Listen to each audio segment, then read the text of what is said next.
En una aparentemente ordinaria tarde en Aurora, Colorado, el sol se había puesto, proyectando largas sombras sobre el tranquilo barrio suburbano.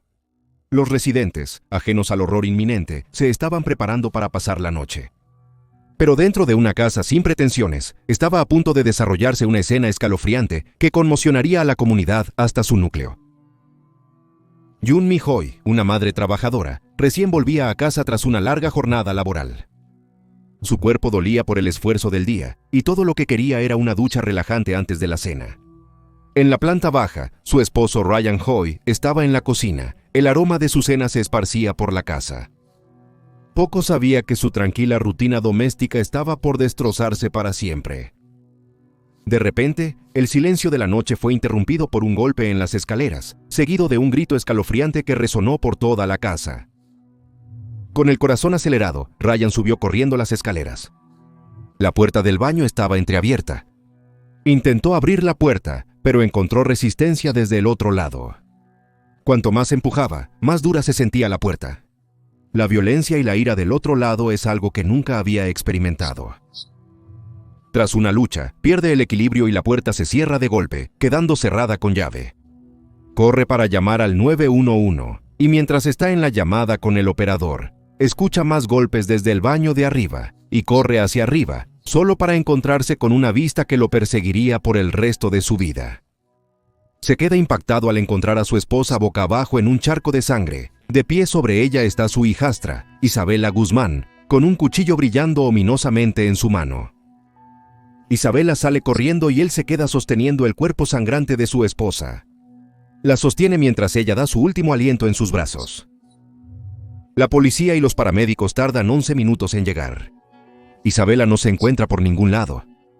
La joven Mi-hoi había sido brutalmente apuñalada 151 veces. Su rostro, cuello y cuerpo mostraban la horrorosa evidencia de la ira incontrolable de su hija. La escena del crimen era un impactante cuadro de violencia y la vida de una madre cruelmente apagada por su propia carne y sangre. Pero, ¿quién era Isabela Guzmán, esta adolescente aparentemente ordinaria capaz de tal violencia extraordinaria? ¿Qué la llevó por este oscuro camino? Para entender eso, debemos adentrarnos en su pasado, en las aguas turbulentas de su problemática infancia. Isabela Guzmán nació en 1995. Sus padres se divorciaron cuando ella tenía solo 3 años, un evento tumultuoso que sentaría las bases para su problemática crianza. Fue criada por su madre, Jun Mi-hoi, y su padrastro, Ryan Hoi, pero la vida temprana de Isabela estuvo lejos de ser pacífica.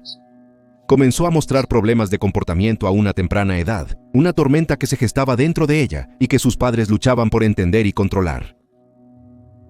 A la temprana edad de 7 años, Isabela fue enviada a vivir con su padre biológico, Robert Guzmán.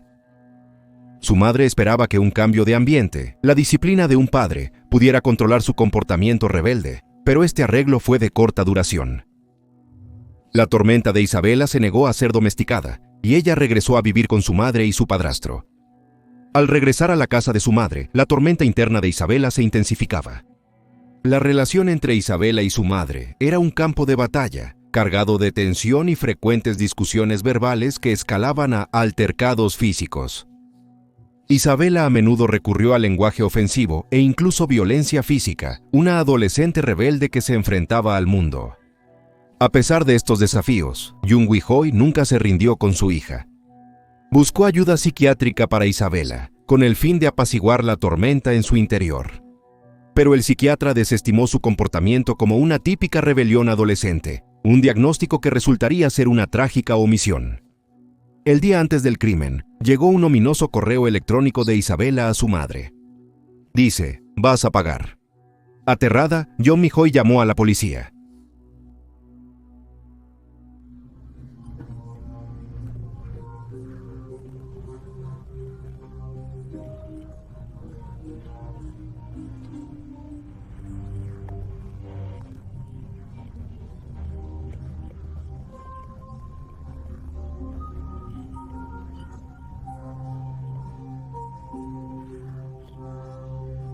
No suicida, pero amenazante.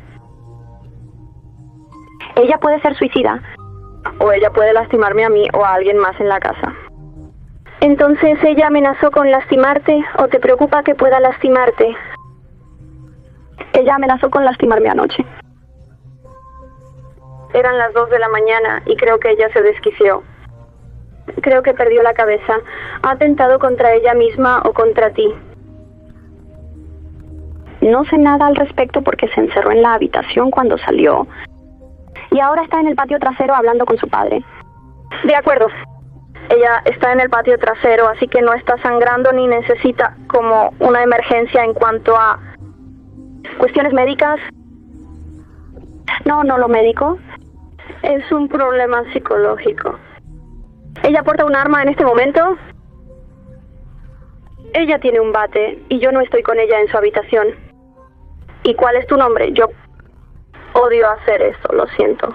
¿Cuál es mi nombre? Sí, mi nombre es Jun Mi-hoy y yo soy su madre.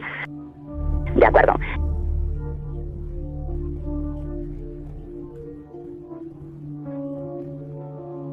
¿Qué tan difícil es eso? ¿Qué tan difícil es eso? De acuerdo, ella está perdiendo la cabeza y está balbuceando y está diciendo tonterías. ¿Dijo cómo se va a lastimar? No lo sé. ¿Alguna vez ha intentado lastimarse antes o dijo que quería hacer esto? Antes, Dijo muchas veces, ella quiere quitarse la vida, de acuerdo, pero aún no lo ha intentado, ¿verdad? No lo sé, podría intentarlo, pero nunca ahora.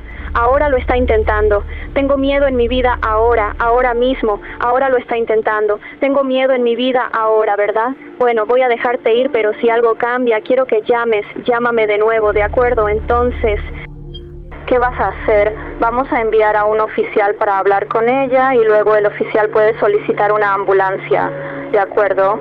Y luego tendremos la oportunidad de llevarla a un hospital psiquiátrico. Allí la ayudarán. No te alteres, estás haciendo lo correcto. No quiero que luego te arrepientas de algo. Si algo malo sucediera, te arrepentirías aún más. ¿De acuerdo? Creo que esto está bien. Para ella... llegaron a la casa esa tarde y hablaron con Isabela, advirtiéndole que su madre podría desalojarla legalmente si no comenzaba a respetarla y a seguir sus reglas. Pero la advertencia fue ignorada. La tormenta dentro de Isabela estaba a punto de liberarse. Al día siguiente, hallaron a Jung Li-hoy asesinada brutalmente en su hogar. La escena del crimen fue un espeluznante testimonio de la ira que había consumido a Isabela.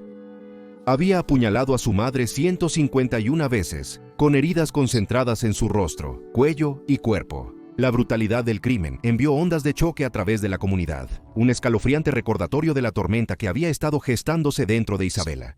En las secuelas del crimen, Isabela desapareció. En la noche. Al día siguiente, llegó una llamada a la estación de policía sobre un posible cadáver en un coche en un estacionamiento. El cuerpo resultó ser Isabela, quien fue encontrada dormida en el coche, todavía vistiendo la ropa ensangrentada de la noche del asesinato. Fue arrestada y puesta bajo custodia, marcando el fin de su huida de la justicia, pero el comienzo de un viaje al laberinto de su mente perturbada. Durante su interrogatorio, Isabela exhibió un comportamiento extraño que desconcertó a los detectives.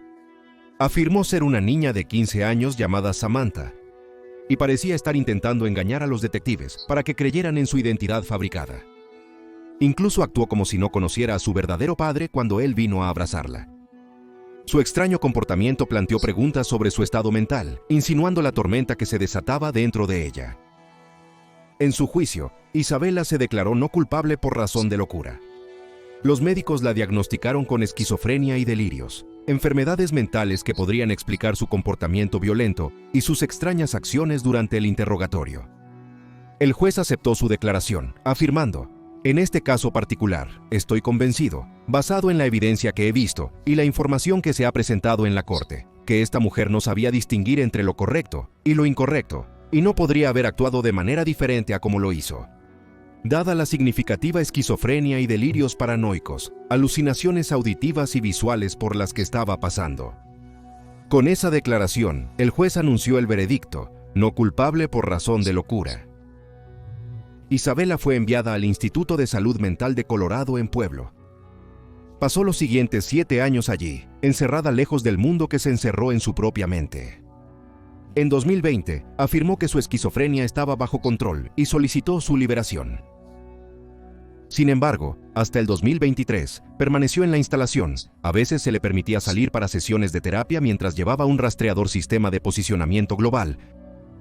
El caso de Isabella tomó un giro extraño cuando reapareció en la plataforma de redes sociales TikTok, un video de su audiencia en la corte de 2013.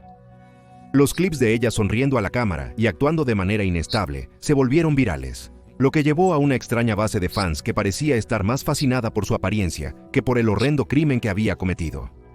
Esta fama inesperada añadió otra capa de complejidad a su historia, desdibujando las líneas entre víctima y villano, entre enfermedad mental y manipulación. Pero detrás de los videos virales y los titulares sensacionalistas, la realidad permanece. Una mujer perdió la vida en un brutal ataque por su propia hija. Yoon Mi-hoy era una madre que intentó conectarse con su problemática hija, incluso frente a una hostilidad y violencia crecientes. Su trágico final sirve como un duro recordatorio del devastador impacto de la enfermedad mental no tratada. Yoon Mi-hoy era más que solo una víctima. Era una mujer que trabajaba duro para mantener a su familia. Era una madre que amaba a su hija a pesar de los desafíos. Era una esposa que apoyaba a su marido, y era una amiga que era amada por aquellos que la conocían. Su vida fue cruelmente interrumpida, pero su memoria perdura en los corazones de aquellos que la amaban. Isabella Guzmán, por otro lado, sigue siendo una figura controvertida. Para algunos, es una asesina despiadada que brutalmente mató a su propia madre. Para otros, es una víctima de su propia mente, atormentada por la esquizofrenia y las alucinaciones. Su historia es un escalofriante recordatorio de la delgada línea que separa la cordura de la locura, el amor del odio y la vida de la muerte. Entonces, ¿qué piensas? ¿Es Isabella Guzmán una víctima de su propia mente, atormentada por la esquizofrenia y las alucinaciones? ¿O es una despiadada asesina, manipulando a los demás para que crean que está mentalmente enferma? Te invitamos a compartir tus pensamientos en la sección de comentarios a continuación. Si te pareció intrigante esta historia, dale like, suscríbete y activa la campana para recibir más historias impactantes de crímenes reales. Juntos, podemos arrojar luz sobre estos oscuros relatos y quizás, al hacerlo, prevenir futuras tragedias. Permanece atento para más y, como siempre, cuídate.